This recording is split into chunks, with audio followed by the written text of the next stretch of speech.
Hi, everyone, and welcome to a webinar which perhaps will be a little bit different to the ones that I've been running more recently. I think it's a very unique discussion, this one. Um, Most of the conversations we've been having to date have really been about fintech and lending and payments and talking with people that have been, super successful building often billion rand businesses, maybe more. But today we're going to go in the bush. Today my guests are Willem Kellerman, co-founder of CHISL, and Dirk Strauss, another co-founder of CHISL, the main driving force between, behind not over the consultancy, but also Project Gaia. Sorry about that. What's this all about? Well, they've deployed AI across game reserves. This is something which I think's not only new and novel, it's something which I think is going to have a profound impact over the next coming years. It's not a pilot, it's in production. It's been run in environments where there's absolutely no connectivity. It's logistically difficult.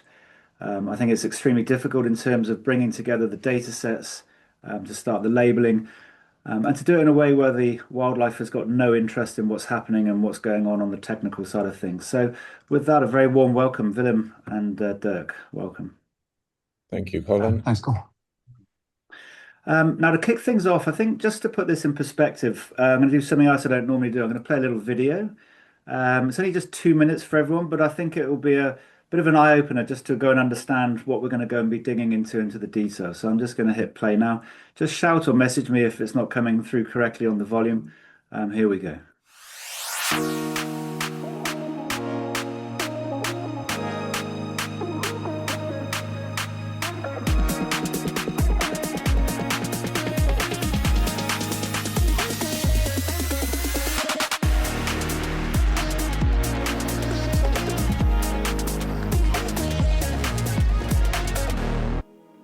Veriphy is an asset verification platform interpreting and analyzing images from drones, satellite, and video sources by using AI computer vision. The platform was built to verify and identify assets typically too large, too complex, or too remote to handle with existing tools and techniques. Computer vision is a field of artificial intelligence that enables computers to process, analyze, and interpret visual data from images and videos, mimicking human visual capabilities. It utilizes machine learning and deep learning algorithms to detect, classify, and track objects, facilitating tasks like autonomous driving, unlocking your phone, or object detection in security and surveillance. At its core, Veriphy works by seeing more and seeing consistently. Drones fly pre-planned grid patterns, capturing the same ground multiple times from different angles, taking 5 images at 5 different angles every 0.7 seconds. Those images are then analyzed by AI models trained on hundreds of thousands of real-world examples across different terrains, seasons, and conditions. Each identified animal is verified with photographic evidence and precise GPS positioning. Project Gaia wasn't about changing how conservation works. It was about seeing whether technology could meet the same standard of care and knowledge at a scale never before possible. Lovely. So thanks very much for sending that video over, Willem. I think it frames it nicely. Let's just go back in time. I want to understand where this journey started, because I don't think it started with your vision that you were going to go out and be flying drones across the the incredible places that you have been doing it over this last couple of years. I think it was more of a thought process and actually related to what you were doing over at the CHISL Group.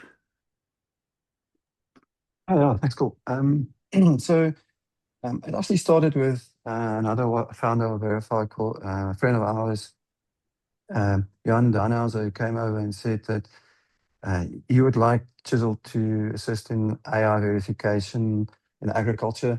And that was the start of it, mostly around the funding through banks and trying to assist corporates and farmers to be able to verify assets to secure funding against that. That has transitioned into Nedbank and Standard Bank and one or two of the big audit firms using the technology, also being used in the US. And that was the kind of how Verify was born. But let's just dig into that. So basically, you're saying a mate of yours said, "Can you go and use this technology to count cows?" Yeah, so it started with livestock 100%, and the idea was just to see if that's possible at scale, and we had, that proved to be quite successful, and now, I think the guys. Why do you do that? I don't want to dress over this. I mean, why do that? Two things. Firstly, if I'd have had someone approach me and say, "Can you use AI and drones to count cattle?" I'd have assumed it was being done already. I'd have assumed it's being done with satellite. It would have felt like a fairly fruitless endeavor. And I'd have also been sitting there looking at my team and saying, "Geez, these guys are very busy. I've got plenty of other things that they should be actually doing." But this one appealed to you for a deeper reason, I think. No, listen, so Dirk and I discussed it, and we've got 50 engineers, very talented guys, young guys who want to push the envelope in technology. And at that stage, both drones and computer vision as a field within artificial intelligence was a growing industry. So we thought it would be a nice challenge for our guys. We didn't care whether it worked or not. It was just something that we did in between.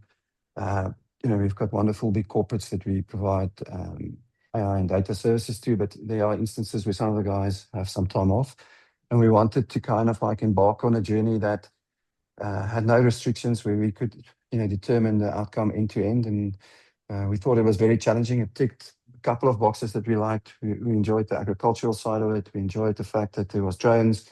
And then especially the fact that there was computer vision involved, which, we thought at that stage it ticked a couple of interesting boxes. And, Dirk and I both agreed that it's going to be fun, right? And that's how we set out on it. And it slowly just embarked to the point that I think one thing a lot of the guys online, obviously, and myself and Dirk and Johan is quite passionate about conservation and wildlife. And once we started, we keep jumping ahead. I mean, so let's just go through exactly what happened. So how long did it take? I mean, the actual first prototype you did was on, I think it was Karan Beef. Now, they're probably the biggest feedstock holder, perhaps even the world. I mean, over 250,000 head of cattle that you were trying to accurately pinpoint and give them a specific census on effectively. Did you always feel confident that this was going to work? Because, I mean, that's a ridiculous number of animals to count. Yeah, so I can't disclose numbers. It's not that number I call, but everybody knows on the internet and so forth. So, I mean, it is, I think Karan's definitely the single biggest feedlot in the world, and the guys have been amazing in supporting us. So it was a challenge for everyone in the industry to see if you can deploy technology, especially, UAVs and on at that scale, and do it in an economic, practical manner. So, we weren't under pressure to do this from a business perspective. It was something Dirk and I and Johan just invested in, which is part of the reason I think it succeeded, is it allowed us to really use the latest technology, right? So it started 4 years ago. It took a couple of months to get data, another couple of months to get the right models, then lots of training sets, and I think that part of the business is now well on its way, and counted. I think at one stage there was 6 million livestock a year, and as I said, a couple of the big banks are using the technology and so forth. And that part took a bulk of 2 years to get right. And how did you get excited by this? I mean, Willem has some great ideas and he gets super passionate about things, but geez, I mean, this is a lot of time and effort to go and allocate resources on that could be sitting there earning money for the consultancy.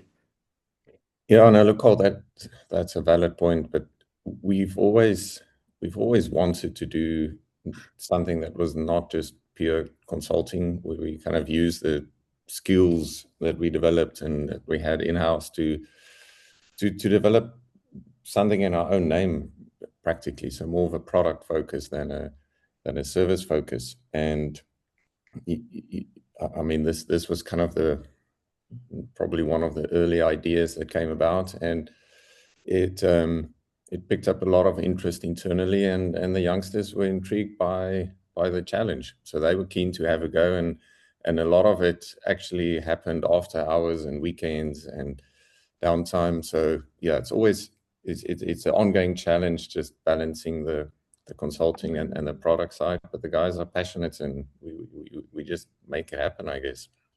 Yeah. And then what did you think this would get bigger? Because, when you now look at what you've done at Timbavati and Sabi Sands, I mean, that's 130,000 plus hectares. I mean, I don't know exactly how farm animals are managed, but I'm imagining they're a lot more contained. The areas aren't quite so big.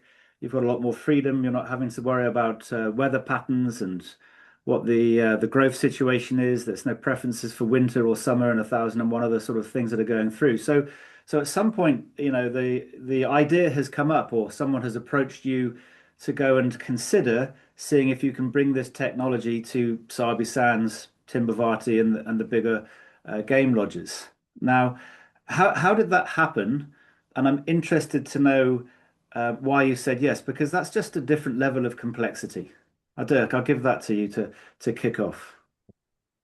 Yeah, cool. So the livestock side, I think we saw that more, I guess, from a commercial, from a numbers side, to be big enough to be of interest. Probably not have the ultimate scale that we wanted it to have. So we were always looking for other applications. And I mean, it was Willem that originally kind of came up with a conservation idea. He just thought that would be practical, and he had a few early test runs and it seemed to work, and he's better placed to answer that one, but he kind of made it happen. And in terms of the commercial side of that, I mean, conservation is a massive industry, and it's also I don't know, how can I put it, a nice industry to be associated with, and there's a lot of money flowing into conservation, both from a commercial and more from a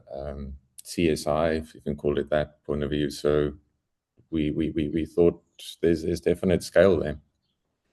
Willem, were you confident that you could do this? When the conversation started to get more, pressing in terms of actually, could you come out and start running some pilots and tests at these particular dates? Did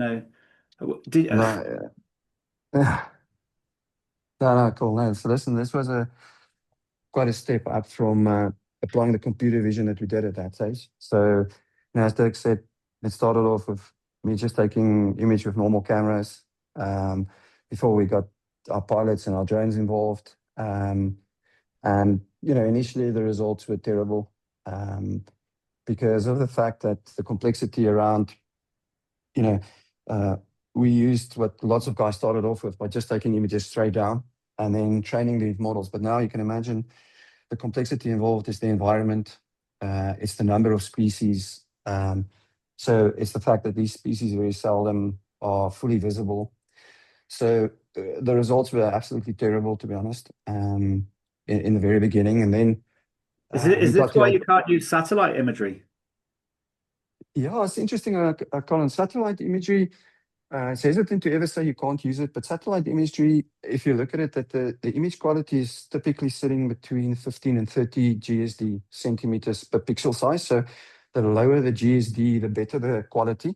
So the first issue we had is, the imagery satellite imagery was typically sitting around 30 centimeter GSD, which isn't really good enough. And then later on, it transpired to effectively a straight down image. If we look at our results now, from a straight down image, we will probably identify up to or less than 25% of the individuals, right? So we started playing around with oblique technology, which is multiple lenses on cameras that sits at angles. And as the drone fly grids, you get multiple views, even to a certain degree under canopies. But then that just enhanced the complexity of the detection models, because now you had to compensate for different angles of same species. And then obviously, the way we do it is you have multiple images of an individual, right? So you might end up with up to 20 images of any specific object. So the complexity in the algorithms and how we exclude the duplicates and so forth, multiplied extensively. So this was a journey that took us more than 2 years to figure out, to get to the accuracy level. We had, amazing partners, young guys, and smaller game reserves that were willing to, that we could test on. And then about, I think, August last year, that was earlier. Sorry, How did you figure out, the right combination here? Because the more you explain it, the more, well, I mean, what was it, trial and error? Because what sort of drone did you choose? What speed does it have to go? What height does it have to fly? What payload must it be able to carry? What quality in terms of the cameras and the pixels that you're taking did you actually, need? How did you put all these together? Because the more you go on, the more this sounds like a crazy idea. Yeah, the variables are extensive, Colin. So we initially started with DJI drones, which is quadcopters. The problem with DJI, and they worked well, and we still use them, is we obviously don't use any of the AI of the drones. So we only use them for taking images. So a lot of these drones these days, in theory, can have AI on board, and we can talk about that. But we don't use any of that. We just use them for the images. So you have quadcopter small DJI drones. And then we invested in German drones called Quantum Systems, provide drones, and they fixed wing, so they're VTOLs, and that's the ones you saw in the video where they take off. And then the moment that they're in the air, they can use the air efficiency of an aeroplane. So they've got flaps, they've got lift, they can stay in the air longer, cover bigger areas. But all of that, you're right, adds to the complexity, is how fast you fly, the kind of cameras you use, because the shutter speed becomes an issue. So, this is very different to corporate kind of environments where you typically get your data and you then have to find ways to monetize that data or solution for it. Here we had to generate the data. And as you say, we can talk for hours and not all of it is as interesting, but there's multiple factors that we had to account for. Speed, height, we typically fly at 90 meters. We mostly use fixed wing drones now.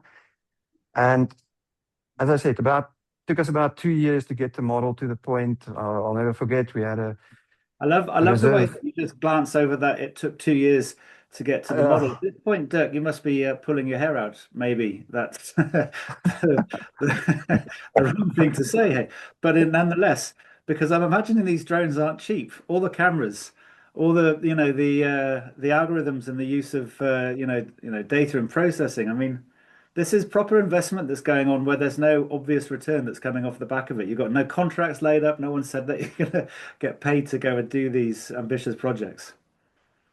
Yeah, Colin, look, I mean, sometimes it's good not to know exactly what's lying ahead. So you kind of set down a path, and I guess at some point you almost just too far down that path to just turn around or give up. And but I think often that works out, right? And that's probably what how it works for a lot of guys starting new businesses or trying new ideas that no one else have tried before. But yeah, there's some robust discussions happening internally quite often, and it's in a perfect world we'll have lots of money to do whatever we want to, but it's we need to make it happen, and so far we have.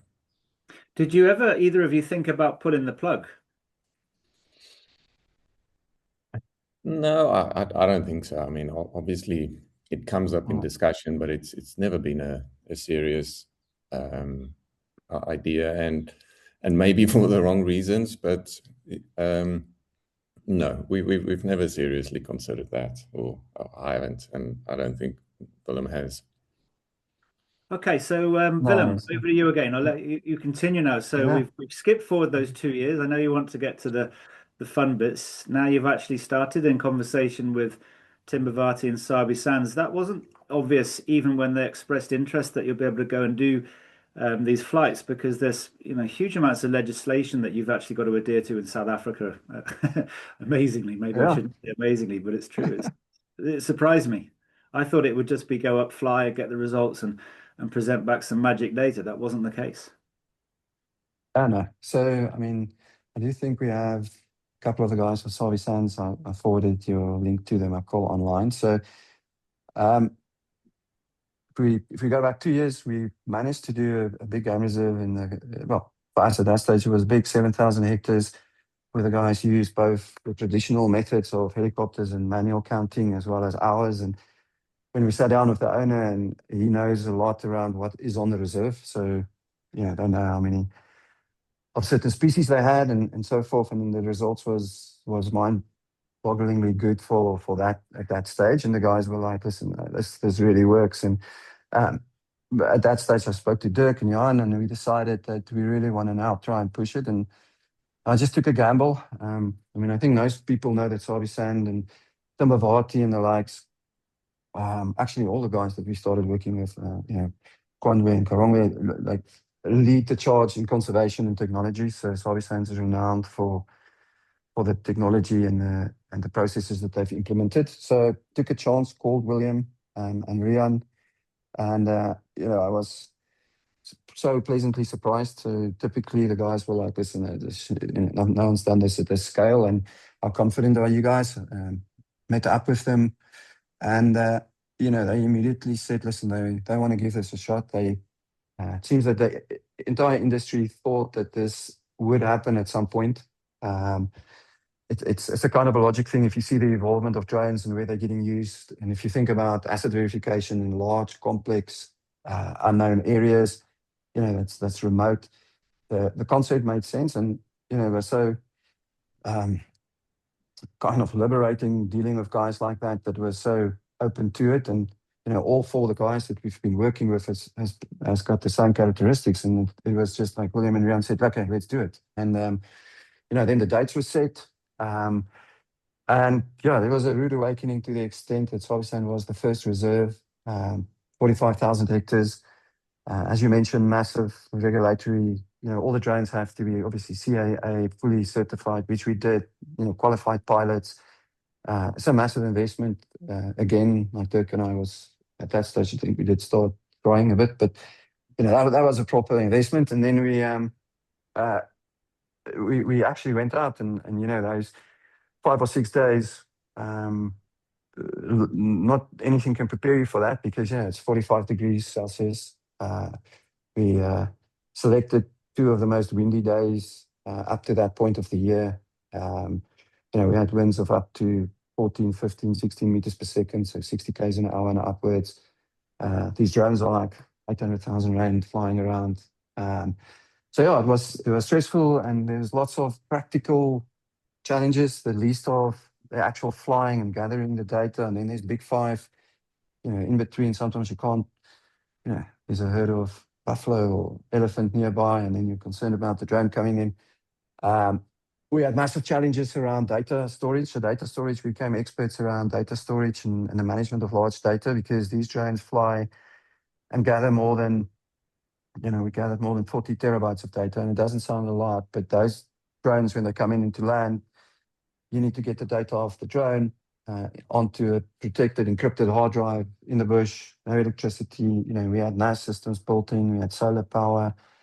So the data management becomes an extremely important part of the process to kind of just manage the data that gets gathered, because we took more than 3.5 million images, 78 trillion pixels of data, and that data needs to be stored, it needs to be collected, and it needs to be done, twice a day in quite harsh environments. So that part, was super exciting to a certain degree, and very challenging. And I think, we as a company have learned a lot, and I guess it made us a lot more robust. And when we get to our clients now, when something looks like a mess or a challenge, then it puts things in perspective when you have to deal with these kind of practical examples that we had to go through. So when did you start getting the feeling that it was going to be successful, that it would bring, real value here? By the way, I think we covered Mark's question there, where you asked by your clients to demonstrate an ROI case.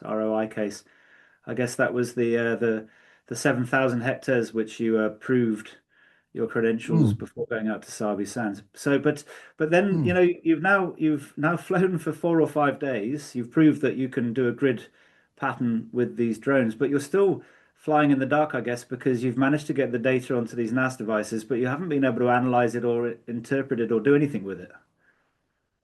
Yeah, 100%, right? So now we've got the data on NAS drives.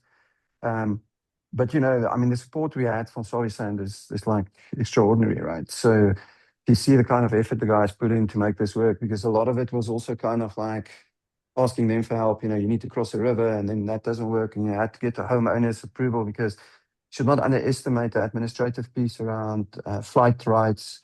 Skukuza Airport is there. There's lots of private landowners that's got helicopters and aeroplanes.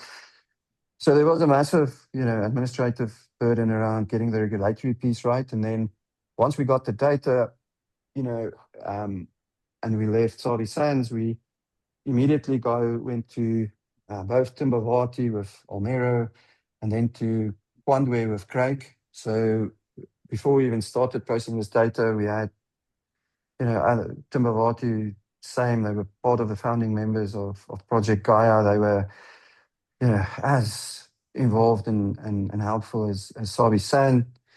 So went to Timbavati, and then Craig in Kwandwe, same thing. And then even after that, another, Edwin and Karongwe. So the bottom line is we ended up with enormous data sets. And once back in Joburg, we ended up having to obviously get this data now in a manageable format so that we can start running these algorithms on. So once that was done, we obviously had wonderful partners, AWS, which we work with extensively at the large banks and stuff, came to the party and said, listen, like, they're interested in the technology, they're interested in what we're doing and the challenging around it and so forth. And they were very kind and offered us 8 H200 GPUs. So you go and look and Google, in a video. That's beyond kind, Willem. That's the sort of support that I think people would just die for. I mean, you need to put that in context. Yeah, so I will, right? So, I mean, and that was where AWS, I mean, this has never been done at this scale. We don't need that size processing. We can run it on standard kind of like GPUs and so forth, but it'll take days and weeks. And, well, not that long maybe, but the fact that AWS was so kind and so interested to assist and gave us 8 H200 GPUs, I mean, that processing power is, it's more than a terabyte of virtual RAM. So you end up in you have more processing power than most of the corporates in South Africa. And that was just a second challenge for us, is once we had this amazing technology available to use, we actually had to improve our platform to be able to utilize that kind of processing power, right? So you can't just run those kind of GPUs on your standard algorithms and the way that you process data. So we had to build pipes big enough to feed these GPUs, because they process so quickly that if you can't feed them quick enough, there's a bottleneck in the sense that. So lots of technical challenges around this latest tech gave us the opportunity to play around with, like I said, the world's best processing power, and thanks to AWS for that. And then we started crunching these enormous sets of data with our models. Ended up obviously producing results. We have separate, and you can put the link down where the guys like who own the results, like Rian and William and Craig and Edwin, provide feedback around what they believe the value of the results were and the accuracy and so forth. So I don't want to talk too much. They spoke about that. We can put that as a link to the chat, and the guys can go and look at the videos and hear what these guys say. I mean, there was quite a number of game reserves where we did obviously provide counts, which was ring fenced. Obviously, Sabi Sands and Timbavati is open to the Kruger. So there's other reserves like Conway, which is 30,000 hectares, which is enclosed, and they know how many lion they have. They know how many rhino they have. They know how many elephant and buffalo they have, more or less, because although it's 30,000 hectares, which is enormous, it's there's a stake in the ground, and I think that's an important part for us about the science and what we're achieving. Right, is in a lot of instances, when you look at the traditional methods, it's not really always evidence-based. It's super smart, it's innovative, it's lots of statistics. But what changes this method is the fact that there's an image for each asset identified in a GPS geolocation. So it's very factual and evidence-based. And we use some of those bigger reserves that were ring-fenced, where we know how many animals there are, to test us, if that makes sense, Colin, because that's the only way how you can actually opine on the accuracy, right? Is, okay, if a reserve says I've got 30 elephants, and I'm making up numbers, right? 10 rhino and blah, blah, blah.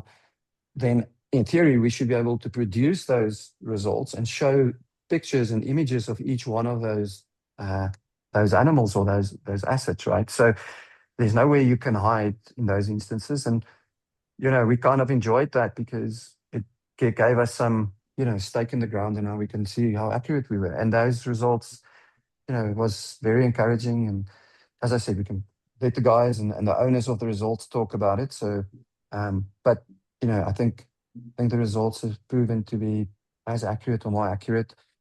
And then there's all the other benefits that's actually more important is, if you think about it, an entire reserve gets effectively mapped. So there's 15 images at least of any point, high definition at different angles. So it gets a whole ecological aspect, right? You can now analyze roads, water bodies, trees. You don't even know what you would like to actually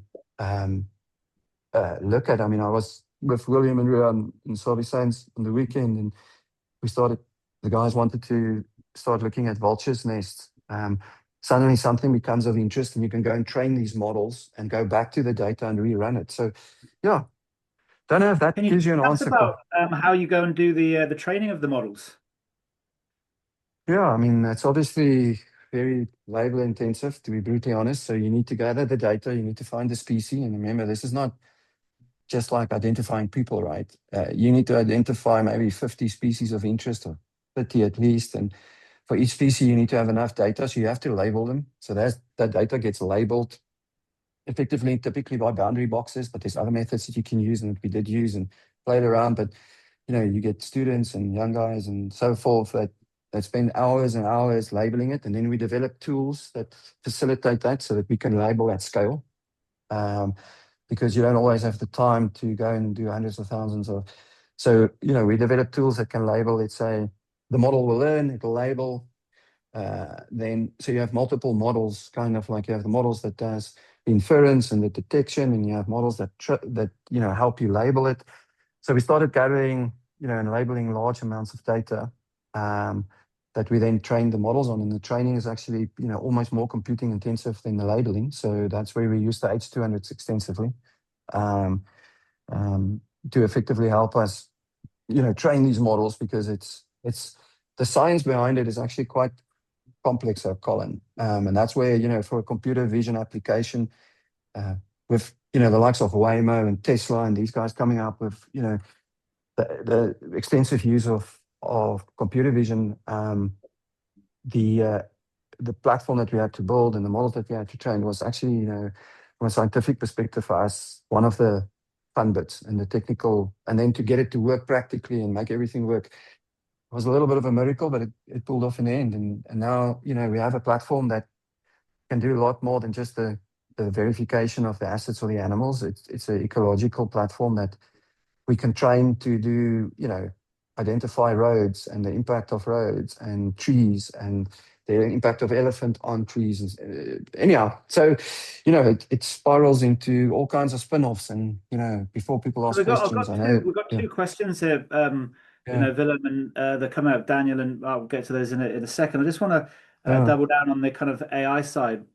So the machine learning, the labeling and so forth, that was, that's fascinating. But then how have large language models and the kind of latest, frontier models actually helped you in terms of the identification? Because, and where I'm going there is, it's one thing labeling, but you have so many other issues in terms of identifying these animals, because I don't think the technology is there where you can, from a facial expression, have a fingerprint on a particular animal. They move around as you're flying your drones in your sort of grid patterns. So I'm curious how, you were able to go and bring large language models in to go and give context, if it is the correct term, to the count. Yeah, no, happy. So we've got large language models deployed through Bedrock and so forth, but we don't actually use them extensively in the inference and in the identification. So we use old school detection models. So the typical ones that a lot of people know. So we've used all of them and are busy using all of them and building mixtures of them. But it's typically, the ones guys know, YOLO, RTDeter, fast R, CNN. So it's a lot of the more mathematical models that gets used for the detection of objects.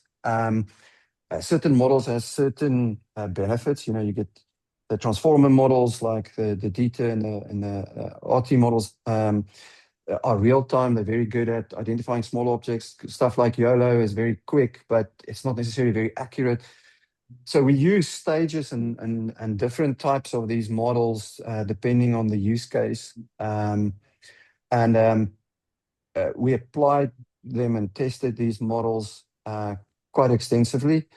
And then, we've got large language models that we can use to help with the validation of the data and kind of help user input to be able to go and gather certain information quickly. Because if you have a front end and you have 3.5 million images and someone wants to know something specific about a specific area, you need to have a good algorithms that can go very quickly and identify and extract that data and then communicate with the user. So we tend to use the large language models on that side, and then the old school detection models to do the hard lifting in actually identifying the objects.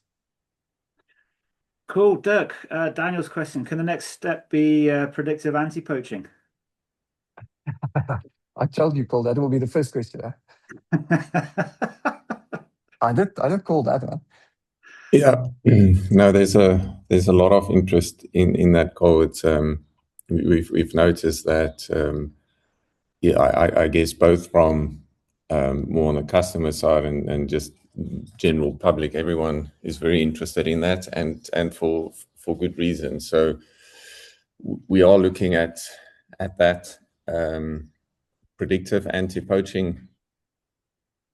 Yeah, I don't know, not. Are we hesitant, Cole? Because so Dirk is right. We're looking at that. We are working with guys on that, but it's a very separate a ring-fenced business side that we do, and it's only to assist the guys we're working with. If that, it obviously have other complications closer to defense and security and so forth. But I mean, obviously the answer is 100% yes. It is.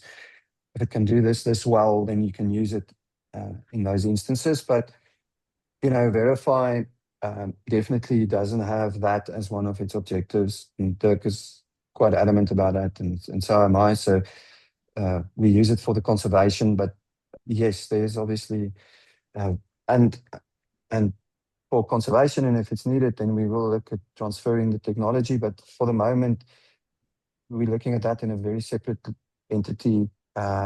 We don't want to mingle the two. Don't know if that answers your question, Daniel. So the answer is yes. The answer is 100%, but it's not something we're focusing on right now, and definitely not focusing in Verify on it. But we do see the benefit and the advantages that can provide, but that comes with a host of other complications that we're not interested in doing within Verify.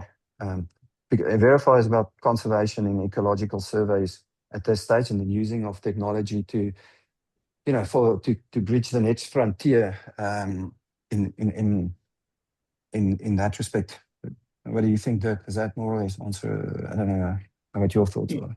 Yeah, no, it's exactly that, and also I guess, Cole, the technology is slightly different in the sense that for the surveys, it is more capturing the images, and the processing happens afterwards, where I guess for the anti-poaching you would need to have something that is more real time, and it's closely related and very doable, but as Willem pointed out, a slightly different application, and not something that we're looking to do in Verify specifically.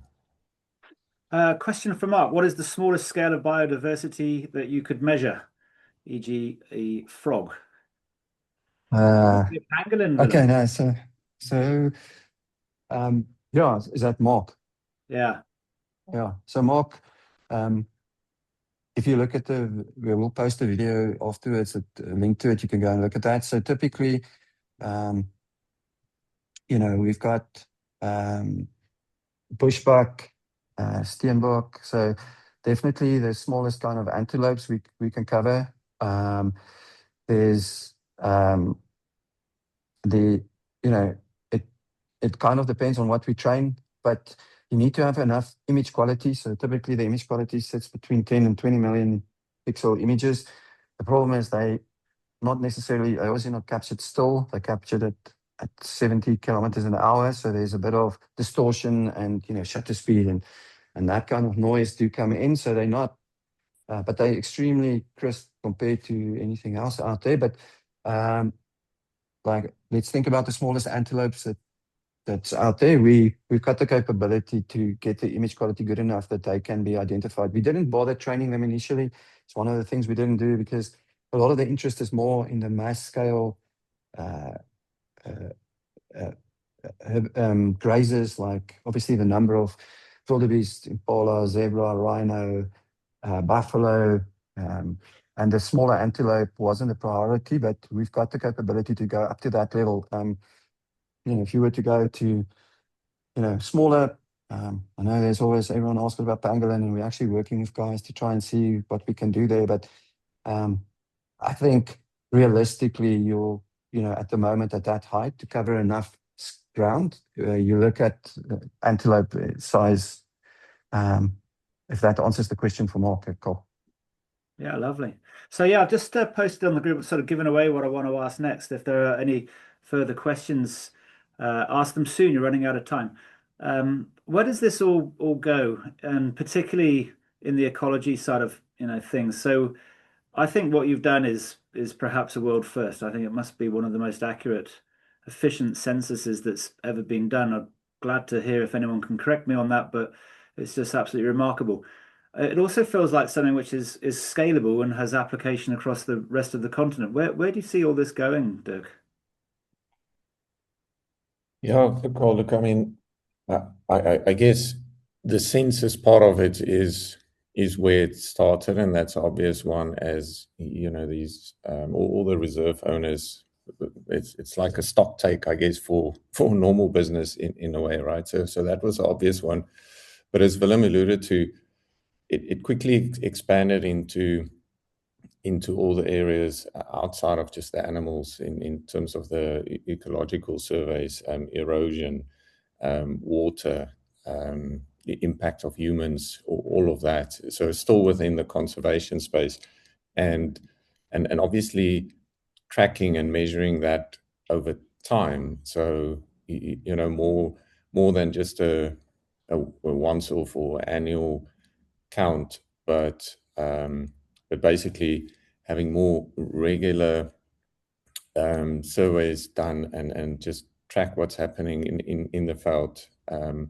There's also applications in the green or carbon credit space, for example, where landowners are incentivized to plant certain species, for example, but it's always a problem for the funders to I guess get comfortable with how the progress or how the funds are applied. So there's actually a lot of scope in that, and then just outside of just pure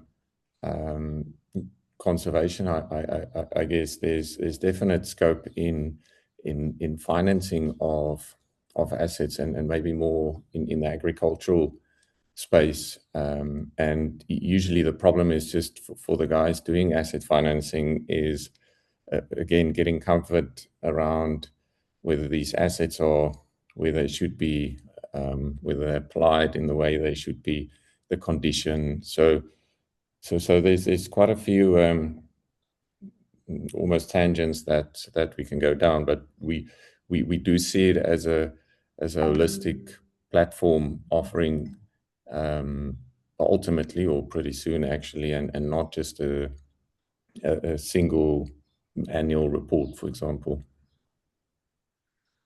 Right, lots of questions coming in. Lots of questions. Let's start with the technical one here from Mauro Lorenzo. Have you collected 360 imagery and trained that? Lots of warping on the image may be a problem. How do you deal with that warping? Yes, Willem. Well, so it's not 360. So because we have 5 lenses, it's like 5 individual cameras. But I suppose you can say there's an overlap. So you have a north, south, east, west, and straight down. So you have but the uh, each image is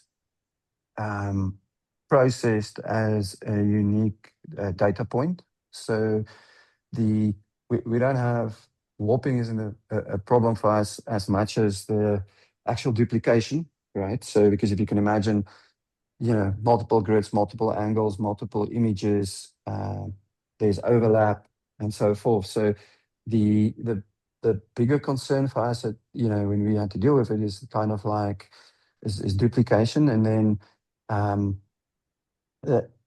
because it's static images, it's almost like if you can feel it like a tile. If you think you can put, let's say, all the downward facing images down like a tile, and there'll be a 10% overlap of them. But then when you multiply that across all the side angled cameras, then each data set and each image is a unique image. It doesn't form a 360 view as such, but it's a good question. If it was video, we would have a bigger concern around that. But our bigger concern is actually duplication, if I can put it, if that makes sense, Cole.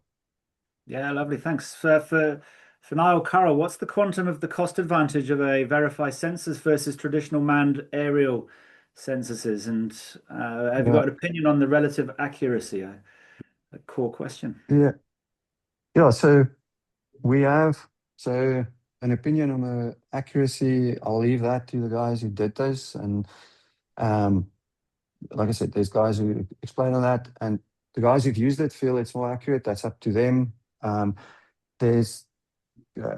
working with a few professors now to do papers around all the maths and stats around comparing the different methods. So, once that's available, we'll give that out. So there'll be probably a few papers published on that.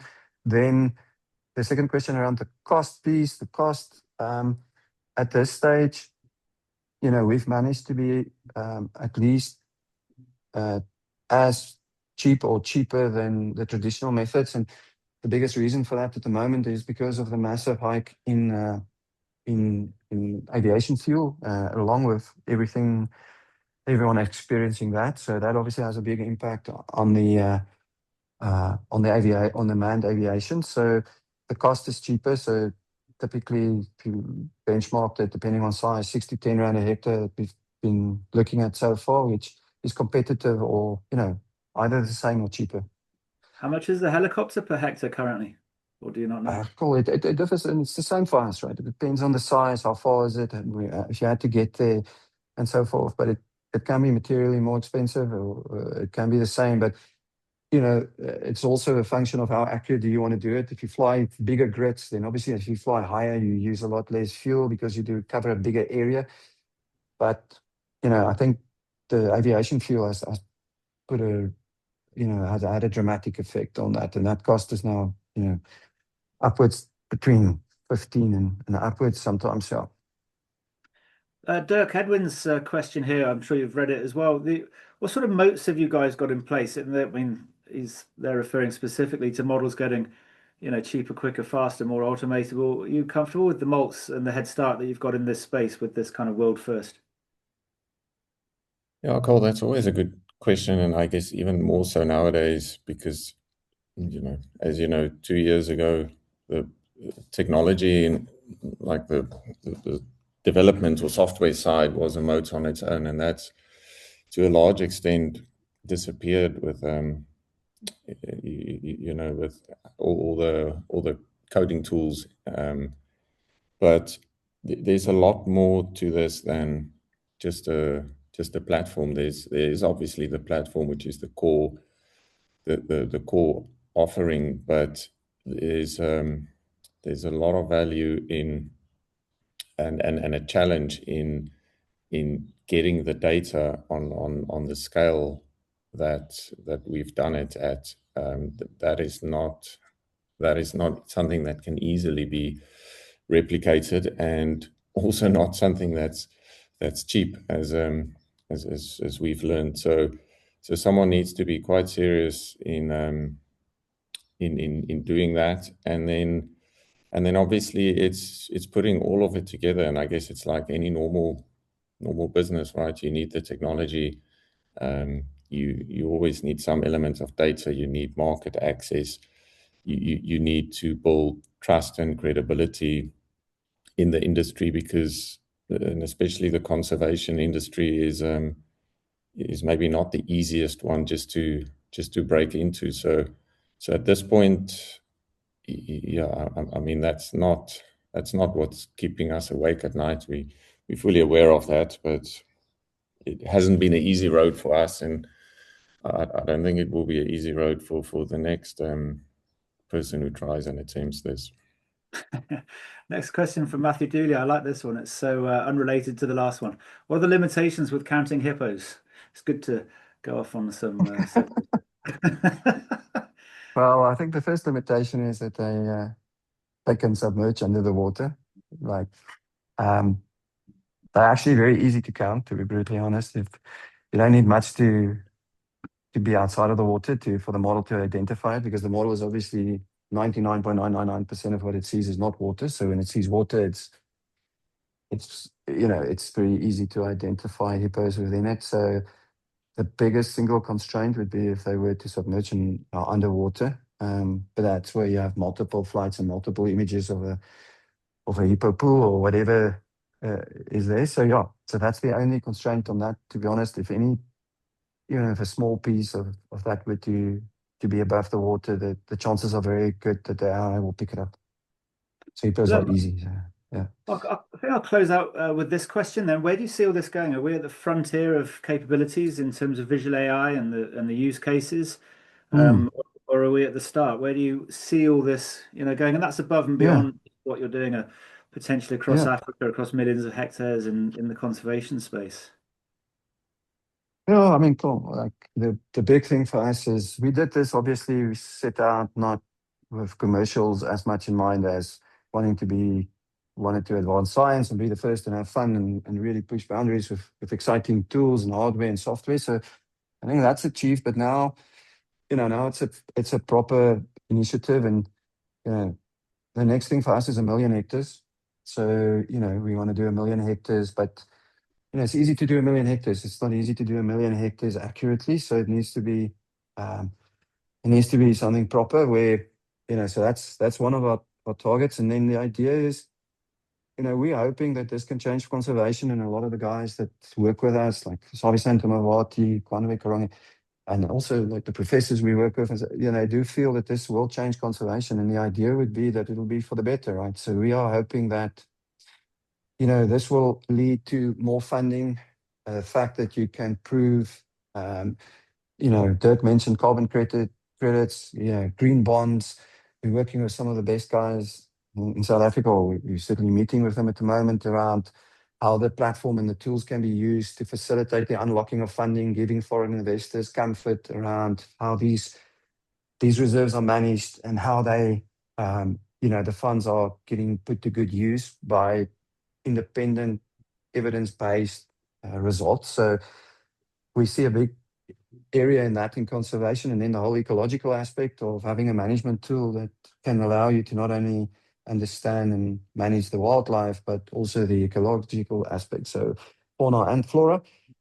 And then the tech side, it's quite exciting. I mean, we did build our own drones, so we are dabbling in that piece. And then, onboard real-time AI, we've got busy with that, which opens a whole different field. So we are very keen to expand on the computer vision side. I mean, I saw a couple of guys online, I think Louis was, I don't know if he's still here, but there was a couple of guys online that we're also working with, and see how you can effectively utilize this in a healthcare. So we, on the corporate side, obviously financial services is amazing. We also have healthcare, and then how can you just use cameras, right? And the behavior analytics around that, and the computer vision around imagery. So it's not just now the conservation piece, but we see the tools that we developed, the models that we've built, we can see applications outside of conservation. From a conservation piece, we're really passionate to get this embed it in 1 million hectares. That's the goal. And then, yeah, we'll use this as much as we can in any other relevant application. Does that answer the question, Colin? I don't know if it's an answerable question, but it's a good starting point, maybe for discussion for the next one. Willem, Yeah. I think we've just about run out of time now. I just want to thank you both Perfect. for making the time to actually, join. I wish wish there's more time to really get into some of the details and put you on the spot, but I think perhaps we have to release you. For everyone that is watching, thank you very much for joining. Thanks for the questions. Big thanks to Ross Davey and the team at Silicon Overdrive. This wouldn't be possible if we didn't have their support. And if you've enjoyed this and you want to watch other stories along with the founders' stories that we're doing, check out awsevents.coliniles.com. You can see what's coming up. We've got the CEO of Carbon, Nigerian fintech. I think next week you'll have to check the website for the exact date. Then we've got Etop Ikpe doing what will hopefully be a transformation in terms of car lending across the 50 billion used car market. That's up and coming. And you can see all the recordings of it will be this event and some of the other entrepreneurs and unicorn founders from Africa on that page as well. So with that, everyone, thank you very much. I hope you have a splendid Tuesday and we'll see you all again soon. Cheers. Bye-bye. Thanks, Colin. That's cool. Thanks, everyone.